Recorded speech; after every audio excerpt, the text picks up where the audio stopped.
हर महादेव। जय माँ गंगे, जय माँ काली। आज हम आपको भक्तों एक शिव जी का ऐसा उपाय बताने जा रहे हैं जिससे आपकी सारी मनोकामना पूर्ण हो जाए। शिव जी के जो जलाभिषेक है, सबसे अधिक प्रिय शिव जी को कौन कौन से जलाभिषेक प्रिय है जिनसे शिव जी प्रसन्न होते हैं, वो शिव जी के 3 हैं। एक खड़ंग अभिषेक है, जलाभिषेक खड़ंग है। दूसरा नमक शमक अभिषेक है और एक महारुद्र अभिषेक सबसे प्रिय है। और क्या है, मतलब किस तरह की पूजा उनको प्रिय है शिव जी को? सबसे प्रिय है जलाभिषेक, वो धारा प्रवाह होना चाहिए। धारा प्रवाह आप चाहे लोटे से करो या आप अपने श्रृंग से करो, श्रृंगी से। श्रृंगी का होता है वो सबसे प्रिय होता है उनको। चाहे कमंडल से करो, किसी से भी करो, लेकिन धारा अभिषेक, धार बना करके उनको अभिषेक करना चाहिए, नहलाना चाहिए। उससे शिव जी बहुत प्रसन्न होते हैं। एक गवाह सिंगी होती है। गवाह सिंगी का मतलब है नील गाय के सिंग। नील गाय का सिंग होता है, उसके माध्यम से जब हम शिव जी पर जल अर्पित करते हैं तो उससे शिव जी बहुत प्रसन्न होते हैं, आपकी हर मनोकामनाओं को पूर्ण करते हैं। अब देखिए अभिषेक शिव जी का कितने प्रकार के हैं। मतलब जो आपके अभिषेक हैं शिव जी के जिनसे बहुत प्रसन्न होते हैं, वो 9 प्रकार के। मैंने मतलब शिव पुराण में कुछ पढ़ा, उसमें मुझे मिला उनके 9 प्रकार मिलेंगे। 9 प्रकार में है, पहला है, अब उनको क्रम से करना है हमें, तो सबसे पहले जलाभिषेक करते हैं ठंडे जल का, और उसमें गंगा जल मिला करके भगवान जी को, यदि हम शिव जी को जल अभिषेक करते हैं, उनको नहलाते हैं, तो हमें शांति सौभाग्य की प्राप्ति होती है। ठीक है। और जैसे कोई ताप है उसका नाश होता है, जैसे ज्वर हो गया, बुखार हो गया, उसका भी नाश होता है। दूसरा अभिषेक है आपका दुग्ध, और दूध किसका होना चाहिए? गाय का।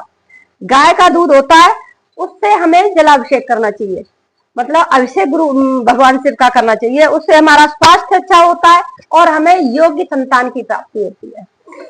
तीसरा है दही, मतलब दधी, इससे हमें संतान सुख प्राप्त होता है और पशुधन प्राप्त होता है और भवन और आपको वाहन प्राप्ति होती है। यानी अलग अलग अभिषेक है, उनसे अलग अलग हमें फलों की प्राप्ति होती है। चौथा है आपका घी, घृत। घी भी किसका होना चाहिए? गाय का। गाय के घी से अगर हम शिव जी का अभिषेक करते हैं तो हमें रोगों से मुक्ति मिलती है और वंश वृद्धि होती है। ठीक है। और हमें अंत में मोक्ष की प्राप्ति होती है। 5वां अभिषेक है आपका शहद का। देखो पंचामृत भी बनाया जाता है ना, तो पंचामृत के बारे में भी हम बताएंगे आपको आगे। अभी शहद मतलब मधु, वो तो वैसे भी मीठा होता है, तो उसका अभिषेक करने से हमारे सारे दुख और कष्टों का निवारण होता है और वाणी में वो मधुरता आती है कि हमारे सारे शत्रु, घरेलू शत्रु हो या बाहर के शत्रु हो, वो सभी खत्म हो जाते हैं। 6वां है पंचामृत। अब पंचामृत में क्या होता है कि देखिए दूध है, दही है, घी है, शहद है और शक्कर या मिश्री, इन 5 को मिलाकर हम शिव जी का अभिषेक करते हैं तो हमारा मतलब धन, वैभव, संपदा, ये सब की हमें प्राप्ति होती है। ठीक है। और यदि हम 7वां अभिषेक है गन्ने का। गन्ने के रस से अगर हम श्री भोलेनाथ जी का अभिषेक करते हैं तो हमें लक्ष्मी की कृपा, सुख और उत्तम स्वास्थ्य की प्राप्ति होती है। इसी प्रकार 8वां अभिषेक है आपका शक्कर का, मतलब चीनी का अभिषेक करना चाहिए। चीनी चढ़ानी चाहिए शिव जी को, जिससे हमारी बुद्धि का विकास होता है बहुत तीव्र गति से, और शत्रुओं पर आपकी विजय आप प्राप्त कर लेते हो, शत्रुओं पर। और आपसी जो द्वेष भावना होती है घरेलू, वो सब समाप्त हो जाती है किससे? शक्कर के अभिषेक से। 9वां है आपका सरसों का तेल।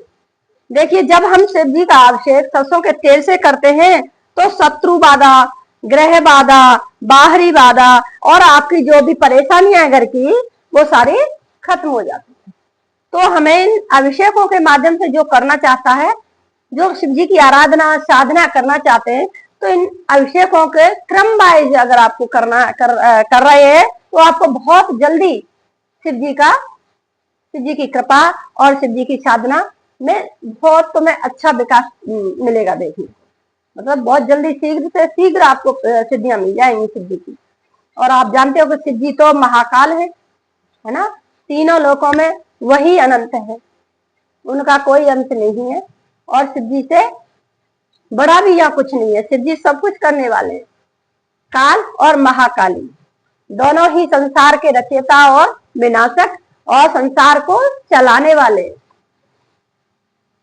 तो काली और महाकाल की आप पूजा करो, अपने सारे दुखों का निवारण करो।